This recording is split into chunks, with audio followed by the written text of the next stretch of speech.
Hello friends, welcome back to the Pandora Box Studios. So in this video we'll be going to discuss about this concept art regarding landscape. So let's discuss and dig into the every detail. So before starting we need to choose our canvas. एक landscape mode में हम एक canvas लेंगे जिसका size है 1920 by 1080, pixel 300 dpi और ppi. सबसे पहले हमें जो सोचना है कि थंबनेल अपने को बहुत हेल्प करता है regarding this making of concept art. So जब भी हम कुछ सोचते हैं ना, उसका छोटा छोटा थंबनेल बनाना बहुत ही ज़रूरी है. तो अगर आपने थंबनेल, आपको याद होगा जब मैंने एक इंकटोबर में एक वीडियो बनाया था मैंने, है ना, तो उसमें मैंने आपको एक छोटा सा ग्लिम्स दिया था थंबनेल का. तो आप लोग अगर नहीं देखे होंगे तो प्लीज़ जाइए, जाके आई बटन पे क्लिक कीजिए और वो वाला वीडियो देखिए, बहुत अच्छा है. उसमें आपको थंबनेल का छोटा मोटा कुछ रूल्स मैंने बताया था थंबनेल के ऊपर, तो वो आप सीख के आ सकते हैं, देख सकते. तो यहाँ पे मैंने जैसे एक नॉर्मल ब्रश लिया है और वही नॉर्मल ब्रश से ही मैं क्या कर रहा हूँ, एक डिवीज़न लैंडस्केप में क्रिएट कर रहा हूँ. जो आगे पीछे है, डेप्थ है, वो सब कुछ हम यहाँ पे डिसाइड करेंगे. एक हल्का सा ग्लिम्स तैयार करेंगे कि how it will be going to look the final thing, है ना.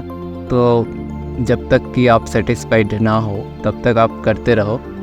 जब आपको लगे कि हाँ ठीक है अभी, तो हम उसको ही लेके आगे बढ़ सकते हैं.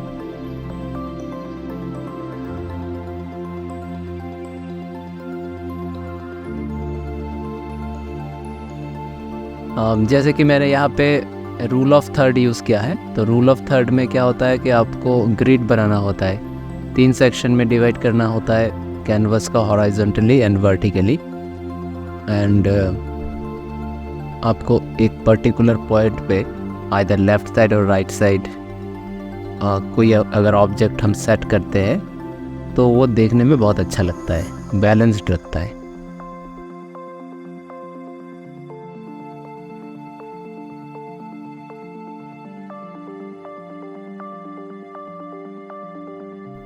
तो ऐसे ही मैं रूल ऑफ थर्ड फॉलो करके और एक थंबनेल बना रहा हूँ. ये बहुत ही सिंपल ब्रश है, कोई मतलब मैंने यहाँ पे जो स्टॉक ब्रश आता है फोटोशॉप का जनरल, वही यूज़ कर रहा हूँ, आप देख सकते हैं. और उसको ज़रा सा फ्लैटन कर दिया है और फ्लैटन करके देखिए मैं कैसे ब्रश को एडजस्ट करके मैं कर रहा हूँ. और अभी ये वाला एक जो कॉन्सेप्ट है ये मैं कर रहा हूँ एक और तीसरा और एक करूँगा. एंड उसके बाद में मुझे जो ठीक लगेगा कि हाँ ये लेके मैं काम करूँगा आगे, तो ऐसे करके हम डिसाइड करेंगे. ठीक है. तो आप जब तक आपके माइंड में जो लैंडस्केप के बारे में जो कॉन्सेप्ट है, जो भी एनवायरनमेंट आप बनाना चाहते हो, उसको पहले आप थंबनेल में सोचिए, थंबनेल में डूडलिंग कीजिए. ज़्यादा से ज़्यादा डूडलिंग आप जितना करेंगे ना, आपका क्लैरिटी होता रहेगा और भी अच्छा आप करते जाओगे. And a point will come जहाँ पे आपको लगेगा कि नहीं, अब मुझे यहाँ पे मैं पूरा सेटिस्फाइड हूँ और मुझे ये कॉम्पोजिशन बहुत अच्छा लग रहा है. तो वहाँ पे फिर आप स्टॉप हो जाइए और उसको लेके फिर आप काम कीजिए. तो चलिए, ये मैं अभी यहाँ पे 3 ही थंबनेल बनाऊँगा, पूरा पेज नहीं भरूँगा क्योंकि नहीं तो बहुत लंबा हो जाएगा वीडियो. और आपको भी ऐसे ही मतलब ज़्यादा भी उतना नहीं करना है कि मतलब आप थंबनेल ही बनाते रहे और फिर मेन काम जो हमारा एक डेडलाइन होता है उसको भी मीट करना होता है क्लाइंट के अकॉर्डिंग और प्रोजेक्ट के अकॉर्डिंग. तो उस हिसाब से हमें ये जो थंबनेल का पार्ट है वो हमें सोचना चाहिए. तो आई गेस मुझे ये थर्ड वाला बहुत अच्छा लग रहा है, तो मैं ये थर्ड वाले पे ज़्यादा फोकस करूँगा. तीनों को मर्ज कर दिया, इसको सिंगल बना के इसी को अभी एनलर्ज करूँगा. एनलर्ज करके ये हुआ क्या है, एनलर्ज करने से हमें एक आइडिया मिल गया कि हाँ ये वाला पोजीशन में हम काम करेंगे. थोड़ा सा फिर आगे पीछे होगा, वो कोई इशू नहीं है, वो बाद में हम थोड़ा सा ट्विक कर सकते हैं. तो अभी चलिए प्रोसेस को एंजॉय करते हैं। तो वही ग्रे टोन से मैं पूरा इसी को एक बार जो वैल्यू पेंटिंग है ना, वैल्यू पेंटिंग के बारे में हमने इंकटोबर में डिस्कस किया था। अच्छा, यहाँ पे एक बात बताता हूँ, ये जो फ्लिप मैंने किया है, फ्लिप करने से क्या आपका जो कॉम्पोजिशन है कितना बैलेंस्ड है आपको समझ में आता है। फ्लिप करना है, आप कंट्रोल टी दबाइए जिस भी लेयर पे ये चीज़ है। तो जिस भी लेयर पे आपका ड्राइंग है, जो भी आपको फ्लिप करके देखना है उसको आप एक बार कंट्रोल टी दबाइए, फिर राइट क्लिक करके आप नीचे आएंगे, ऑप्शन आएगा फ्लिप हॉराइजॉन्टली। तो आप हॉराइजॉन्टली इसको 180 डिग्री मूव कर दीजिएगा तो आपका ये जो है फ्लिप हो जाएगा। तो फ्लिप करने से हमें पता चलता है कि हाँ ठीक हो रहा है कि नहीं हो रहा है। तो ये बीच बीच में आप करते रहना। तो यहाँ पे मैं वाटर बोर्ड ये क्रिएट कर रहा हूँ और बड़ा सा एक ये कुछ फोरग्राउंड एलिमेंट है, पीछे एक बड़ा सा पहाड़ का जो नीचे वाला हिस्सा है वो है, और बीच में एक छोटा सा पत्थर का मिड ग्राउंड में है कुछ, और पानी है हल्का फुल्का। तो ये मेरा एक कोशिश रहेगा।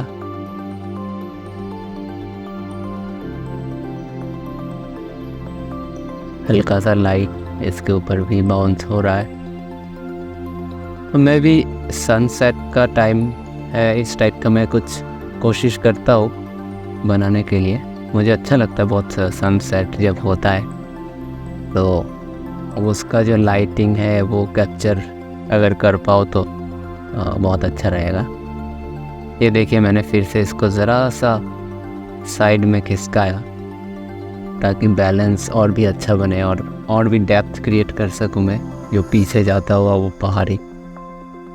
तो ऐसे करके आप ज़रा सा ट्विक एडजस्ट आप अपने थंबनेल में ला सकते हैं।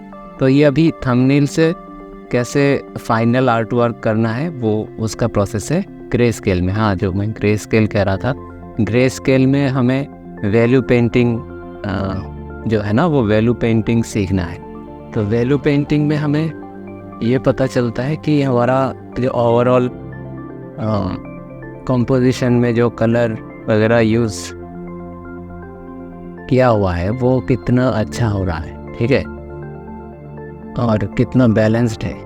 तो इसलिए वैल्यू पेंटिंग बहुत ज़रूरी है। तो अभी ये जैसे मैंने हल्का फुल्का वैल्यूज़ डेवलप कर लिया है, अब हम इसमें कलर में आगे बढ़ेंगे। तो आप इस प्रोसेस को, कलर प्रोसेस को एंजॉय कीजिए।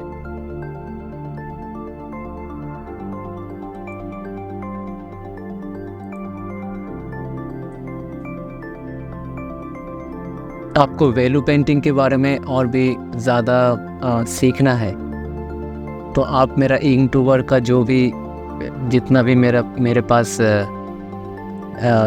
वीडियोस है ना इंकटोबर वाला, तो वहाँ पे जाइए और आप लोग इंक से काम करना शुरू कीजिए। एक चैलेंज होता है कि आपका ना कलर रेस्ट्रिक्शन हो जाता है, आपको इंक से ही करना पड़ता है। तो फिर इंक हो गया और हमारे पास वाइट हो गया बैकग्राउंड का, जैसे पेपर हो गया या कोई भी कलर का पेपर हो, वाइट, नॉट नेसेसरीली कि वाइट होना चाहिए, बट हमारे पास दो ही ऑप्शन है, एक है पेपर का कलर और एक है हमारा इंक। तो इंकटोबर में ये दो कलर को यूज़ करके हम काम करेंगे। तो फिर कैसा रहेगा उसको हमें सीखना है ना। तो अभी क्या है, हम स्प्लिट कर लेते हैं, नेमिंग कर देंगे। जैसे ये वाटर बॉडी हो गया, ये वाला मिड ग्राउंड हम लिख देंगे। तो ऐसे करके एक एक इंडिविजुअली लेयरिंग क्रिएट कर लेंगे और उसके ऊपर हम फिर फाइनल कलरिंग करेंगे। तो ये देखिए प्रोसेस कि कैसे मैं अपना जो लैंडस्केप का एक एक एलिमेंट है उसको मैं क्रॉप कर रहा हूँ। क्रॉप करके एक के बाद एक उसको रीनेम कर रहा हूँ और प्लेसमेंट कर रहा हूँ ताकि मुझे काम करने में इजी हो।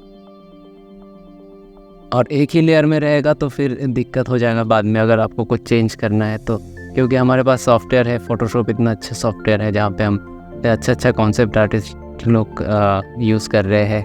कॉन्सेप्ट आर्ट हम बना सकते हैं इसमें, तो क्यों नहीं हम टेक्नोलॉजी का यूज़ करें और सबको बेहतरीन तरीके से यूज़ करें, है ना। तो यहाँ पे मैंने कलर बैलेंस का ऑप्शन खुला है और जैसे जैसे मुझे चाहिए मैं अपना हर एक लेयर का कलर चेंज कर सकता हूँ।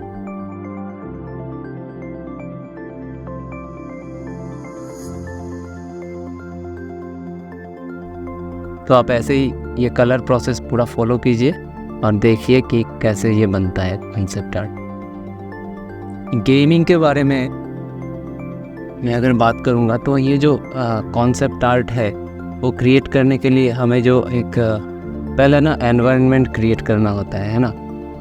तो हमें सोचना पड़ेगा कि कौन सी जगह पे ये जो जितना भी एक्टिविटीज़ है वो कहाँ पे हो रहा है, कैसा एनवायरनमेंट होगा, कैसे रहेगा, तो सब कुछ हमें सोचना है।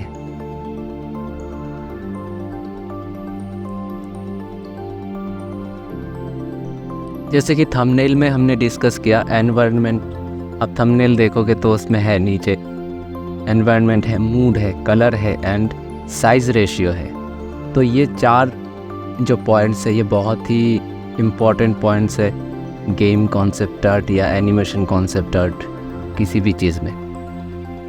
तो पहले हम डिसाइड करते हैं स्क्रिप्ट पढ़ने के बाद कि ये डायरेक्टर ने कैसा सोचा है, राइटर ने कैसा सोचा है, जो स्क्रिप्ट राइटर है उनका जो सोच है उनको आप एक विजुअल दोगे, है ना। तो उनसे भी ज़्यादा आपको फील करना है। तो इसलिए उस एनवायरनमेंट में आपको जाना है, सोचना है कि कैसे वो वाला जो प्लेस है उसको आप क्रिएट कर सको, वो स्पेस को क्रिएट कर सको, है ना। तो इसके लिए और एक मूड होना चाहिए उस एनवायरनमेंट का। तो जैसे यहाँ पे मैंने मूड लिया है, एक मैंने सोचा है कि एक सेटिंग सन का एक इमेज रहेगा तो बहुत अच्छा रहेगा, वार्म एक रहेगा तो अच्छा रहेगा, मैंने ऐसे सोचा है, ठीक है। और फिर colour according to the mood हमें फिर कलर में आना है कि अगर मूड ऐसा है तो कलर कैसा रहेगा। ऑब्वियसली अगर मूड मैंने वार्म चूज़ किया है, सेटिंग सन है, तो वार्म कलर तो आएगा ही आएगा क्योंकि मूड भी वैसा ही वार्म है।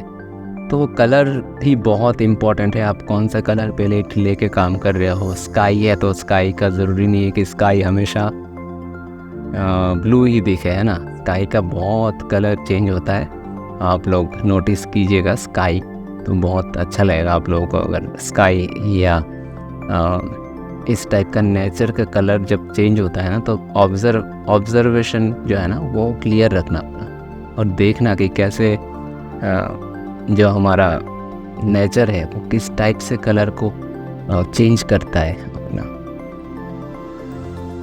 तो ये हो गया एनवायरनमेंट, मूड एंड कलर के ऊपर बात। अब साइज़ रेशियो की बात करेंगे। तो साइज़ रेशियो क्यों इम्पोर्टेंट है? क्योंकि हम एक कॉन्सेप्ट आर्ट क्रिएट कर रहे हैं, उसको एक डायनामिक बनाना है, हाँ, और बहुत मैजेस्टिक एक लुक देने के लिए हम जब बहुत बड़ा कुछ एक करते हैं, लार्जर देन लाइफ साइज़ का, तो हमें साइज़ कंपैरिजन में बहुत कॉन्ट्रास्ट चाहिए होता है। जैसे कि मैंने यहाँ पे एक पहाड़ी का नीचे का चोटी का एक हिस्सा दिखाया बस, मतलब ये पहाड़ कितना बड़ा हो सकता है ये आप सोचिए। ये तो जस्ट एक पोर्शन है, मतलब ये अगर पूरा फुल कैनवस कर दिया और पूरा खाली आँखों से हम अगर उधर जाए और देखें उस एरिया को, तो हमें समझ में आएगा कि ये कितना बड़ा एरिया है ना। तो ये वाला जो फील है एक छोटा सा एक फ्रेम में हमें लाना है। तो ये फ्रेम में लाओगे अब कैसे? तो हमें क्या है, साइज़ का हमें एक जो कॉन्सेप्ट है, साइज़ है, उसका अंडरस्टैंडिंग हमें व्यूअर्स को देना है। तो इसलिए हमने क्या है, एक पूरा चंक, एक जो मैक्सिमम पोर्शन मैंने एक ये वाला जो पहाड़ी का नीचे वाला हिस्सा है उसको दे दिया, ये पूरा चंक, ताकि ये बस एक छोटा सा पोर्शन है लेकिन फिर भी इतना बड़ा है। और यहाँ सामने मैं एक फिगर फिर क्रिएट करूँगा, तो उसमें हमें पता चलेगा कि साइज़ रेशियो क्या है, क्योंकि कंपैरिजन के लिए और एक चीज़ तो चाहिए, एलिमेंट तो चाहिए कुछ। ह्यूमन फिगर हमारा सबसे अच्छा एग्जाम्पल माना जाता है साइज़ कंपैरिजन के लिए, एंड बर्ड्स भी यूज़ कर सकते हैं। कुछ लाइफ ऐड करेंगे। लाइफ ऐड करने से क्या है, कॉन्सेप्ट आर्ट या कोई भी पेंटिंग में ना जान आ जाता है।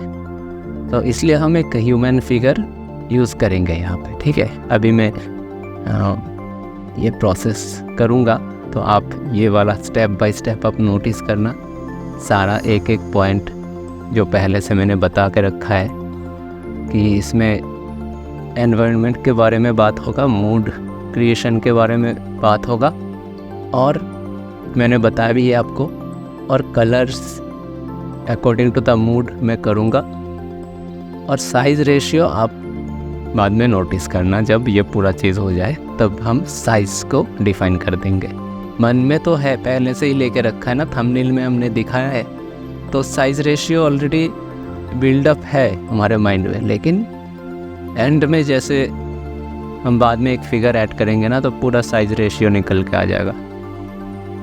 So let's move forward and enjoy the process.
So I guess we are done with our concept art, landscape for gaming. तो फाइनली ये आर्टवर्क कुछ ऐसा लग रहा है।